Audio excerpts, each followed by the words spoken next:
नमस्कार दोस्तों, स्वागत आप सभी का हमारे YouTube चैनल अलीबाव में।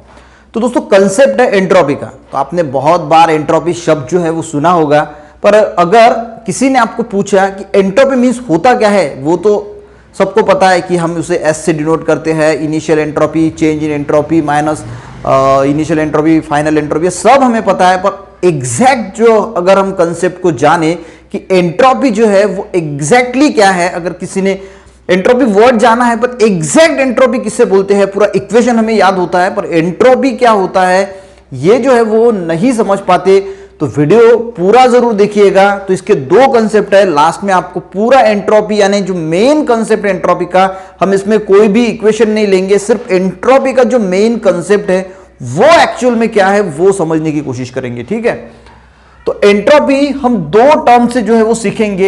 एक जो एंट्रोपी हम बोलते हैं तो डिग्री ऑफ रैंडमनेस, ये आप सभी लोग जानते हैं और सभी ने शायद जो है वो पढ़ा ही होगा।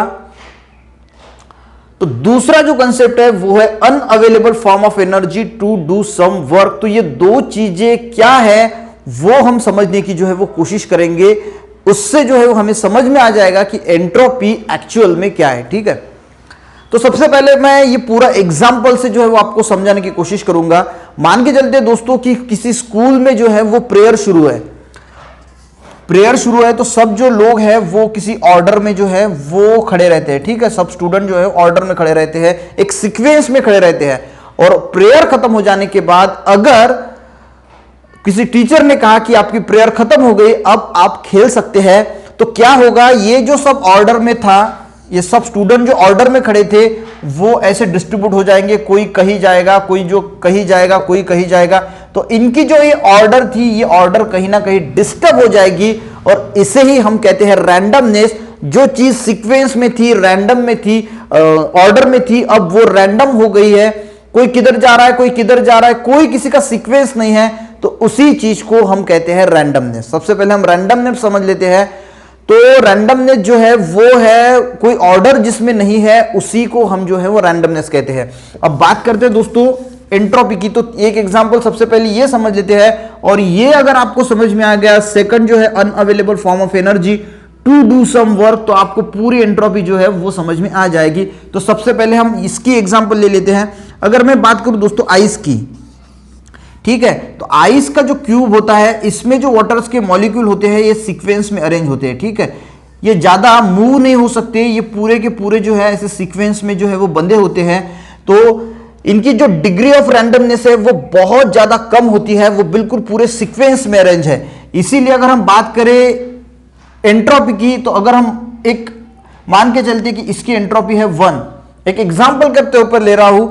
अब जैसे ही ये मेल्ट होगा, इसका कन्वर्जन होगा वाटर में। ठीक है, अब जब ये वाटर में हो जाएगा तो जो वाटर के मॉलिक्यूल्स है इसमें मूव नहीं हो रहे थे, इसमें ये मूव होना शुरू करेंगे। इनका रैंडमनेस जो है वो आइस के कंपैरिजन में यहां पे बढ़ जाएगा, तो इसकी एंट्रोपी हम मान लेते हैं कि हो जाएगी 2।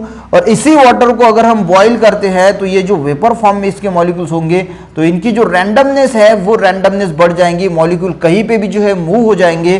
तो जो वेपर है, वाटर वेपर, तो इनकी एंट्रोपी है 3। तो जैसे जैसे मॉलिक्यूल की रैंडमनेस जो है वो बढ़ रही है, वैसे वैसे दोस्तों जो है वो एंट्रोपी बढ़ रही है। उसी ही हम जो है वो रैंडमनेस को ही एंट्रोपी जो है वो कहते हैं। ये आपने बहुत बार सुना भी होगा और ये आपको पता भी होगा। पर ये जो दूसरा कंसेप्ट है अनअवेलेबल फॉर्म ऑफ एनर्जी, अब ये अच्छी तरीके से समझ लेते हैं। अगर ये आपको समझ में आ गया तो एंट्रोपी जो है वो आपको समझ में आ जाएगी। अब यहां पे मैंने लिखा है दोस्तों कि unavailable form of energy to do some work, यानी ऐसी एनर्जी जो अनअवेलेबल है, जो काम के लायक ही नहीं है, उसे हम कहते हैं अनअवेलेबल फॉर्म ऑफ एनर्जी।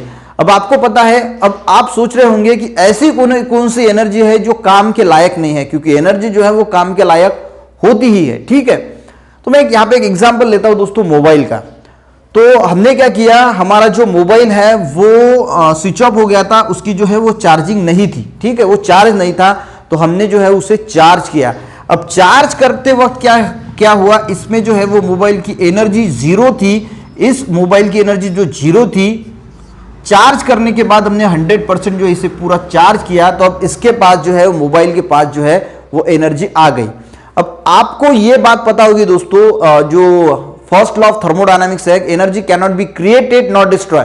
हम एनर्जी को क्रिएट भी नहीं कर सकते और डिस्ट्रॉय भी नहीं कर सकते। Energy can be converted from one form to another, एक फॉर्म से उसे दूसरे फॉर्म में जो है वो कन्वर्ट की जाती है, और यूनिवर्स की जो एनर्जी है वो कांस्टेंट होती है। ठीक है, अब ये बात तो आप सभी को पता है कि एनर्जी हम क्रिएट भी नहीं कर सकते, डिस्ट्रॉय भी नहीं कर सकते। अब ये जो मोबाइल आपने चार्ज किया, ठीक है, तो ये एनर्जी क्रिएट थोड़ी की हमने, एक एनर्जी तो इलेक्ट्रिकल एनर्जी जो है इसमें कन्वर्ट होगी, ठीक है, और मोबाइल जो है वो चार्ज हो गया। ठीक है, अब एनर्जी का यूज हुआ यहां पे, ये हो गई अवेलेबल फॉर्म ऑफ एनर्जी, हमारे पास अवेलेबल थी जो हमने इसमें मोबाइल चार्जिंग के लिए यूज की।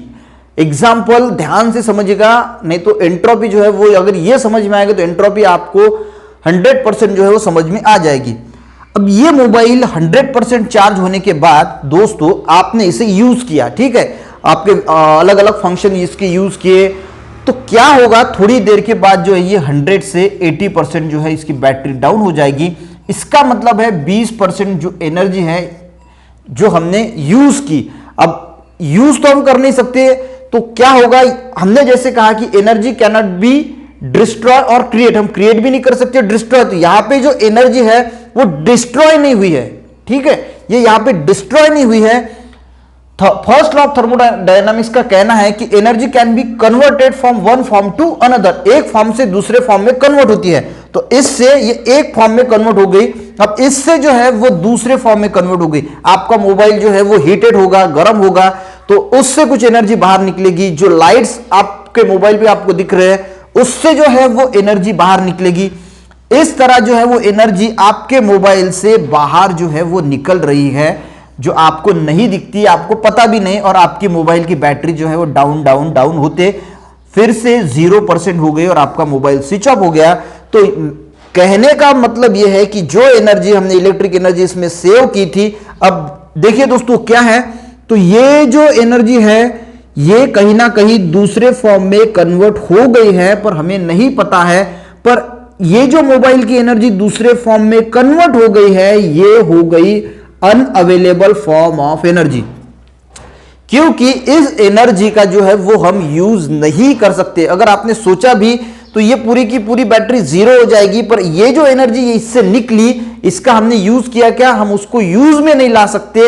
और इसी जो ये जो अनअवेलेबल फॉर्म ऑफ एनर्जी है, जो कोई भी वर्क के काम में नहीं आ सकती, उसे ही हम जो है वो कहते हैं entropy, unavailable form energy to do some work, यानी कोई काम करने के लिए जो एनर्जी अवेलेबल नहीं है उसे ही हम जो है वो एंट्रोपी कहते हैं। अगर हम डिग्री ऑफ रैंडमनेस की बात करें दोस्तों इस एग्जांपल में, तो जब हमने इससे मोबाइल चार्ज किया तो ये जो एनर्जी थी ये एक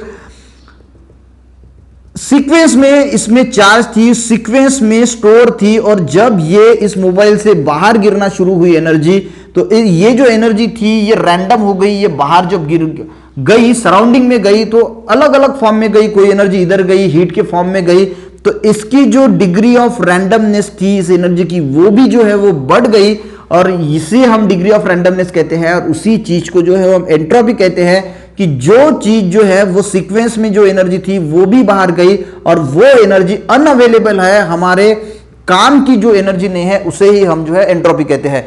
आपने जो है वो गाड़ी में पेट्रोल भरा, ठीक है, पेट्रोल भरने के बाद आपने गाड़ी चलाई, अब पेट्रोल जो है वो जो कन्वर्ट हो गया एक अलग फॉर्म ऑफ एनर्जी में, और आपने जो गाड़ी चला रहे हैं वो एक एनर्जी दूसरे फॉर्म में कन्वर्ट हो गया, आपका साइलेंसर गर्म हो गया, हीट हो गया, उस फॉर्म से वो एनर्जी बाहर जा रही है। जो पोल्यूटेंट जो आपके व्हीकल से निकल रहे हैं उसके फॉर्म में जो है वो एनर्जी बाहर जा रही है। पर अगर हम बात करें इस पोल्यूटेंट जो निकल रहे हैं या जो साइलेंसर गर्म हो रहा है उससे जो एनर्जी बाहर निकल रही है वो हमारे लिए अनअवेलेबल फॉर्म ऑफ एनर्जी है, वो हम इस्तेमाल में नहीं ला सकते। उसी तरह दोस्तों अगर आप पंखा चला रहे हैं, ठीक है, तो पंखा तो एनर्जी का यूज करेगा, पर उससे भी कोई ना कोई एनर्जी जो है वो एनर्जी जो यूज कर रहा है वो फिर से दूसरे फॉर्म में कन्वर्ट हो रही है, जो हम यूज में नहीं ला सकते। हम हमारे घर में पूरे इलेक्ट्रिक का जो इंस्ट्रूमेंट है वो यूज करते हैं, और हमारा जो इलेक्ट्रिक मीटर होता है उसमें यूनिट जो है वो जलते हैं, तो हम जो है वो एनर्जी हमारे घर में यूज करते हैं, वो एनर्जी दूसरे फॉर्म में भी कन्वर्ट होती है, पर वो जो एनर्जी दूसरे फॉर्म में कन्वर्ट है वो हम यूज में नहीं ला रहे हैं दोस्तों, तो उसे ही हम अनअवेलेबल फॉर्म ऑफ एनर्जी कहते हैं, जो हम काम में नहीं ला सकते हैं, और उसी चीज को जो है वो हम कहते हैं एंट्रोपी या डिग्री ऑफ रैंडमनेस।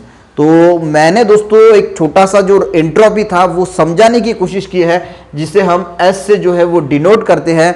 अगर आपको ये समझ में आया एंट्रोपी एक्चुअल में क्या है, ये डिग्री ऑफ रैंडमनेस, जैसे मैंने आइस का जो एग्जांपल दिया था कि मॉलिक्यूल जो थे वो एक सीक्वेंस में थे, और जैसे ही मॉलिक्यूल एक रैंडमनेस में आ जाते हैं तो हम उसे रैंडमनेस जो है उसे ही हम जो एंट्रोपी कहते हैं।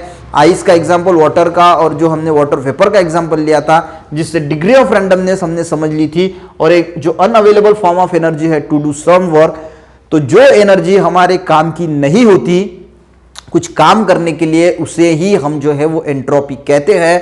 तो अगर आपको एंट्रोपी समझ में आई दोस्तों तो वीडियो को जरूर लाइक करें, दोस्तों को शेयर करें, और ऐसे ही एजुकेशनल वीडियो पाने के लिए चैनल को जरूर सब्सक्राइब करें। वीडियो देखने के लिए दोस्तों